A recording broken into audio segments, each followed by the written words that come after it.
আসসালামু আলাইকুম। আজকে আমি কথা বলবো নিঃসন্তান দম্পতিদের চিকিৎসা পদ্ধতি নিয়ে।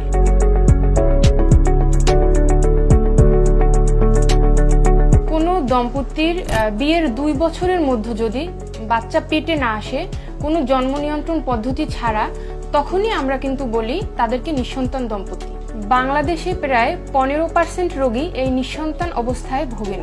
এখন এটা হতে পারে হাজবেন্ডের কারণে, এটা হতে পারে স্ত্রীর কারণে, অথবা হতে পারে দুজনের অল্প অল্প কোনো কারণে, আবার হতে পারে দুজনের কোনো কারণ খুঁজে পাওয়া যাচ্ছে না। তাই যেটাই হোক না কেন, আমাদের প্রথম চিকিৎসা হচ্ছে বয়স বেশি হয়ে যাওয়ার আগেই, অর্থাৎ বিয়ের বয়স যদি 2 বছর হয়ে যায়, অবশ্যই আপনারা ডাক্তারের শরণাপন্ন হবেন। আর যাদের একটু বেশি বয়সে বিয়ে হয়েছে, তারা বিয়ের 6 মাসের মধ্যেই একজন অভিজ্ঞ হোমিওপ্যাথিক চিকিৎসকের শরণাপন্ন হবেন। অনেক রোগী আছেন যারা বারবার চিকিৎসক পরিবর্তন করছেন। এক্ষেত্রে দেখা যায় যে কাজের কাজ আসলে কিছুই হচ্ছে না, শুধু শুধু সময় নষ্ট হচ্ছে। বয়স যত বাড়বে আসলে বাচ্চা হওয়ার সম্ভাবনা তত কমবে।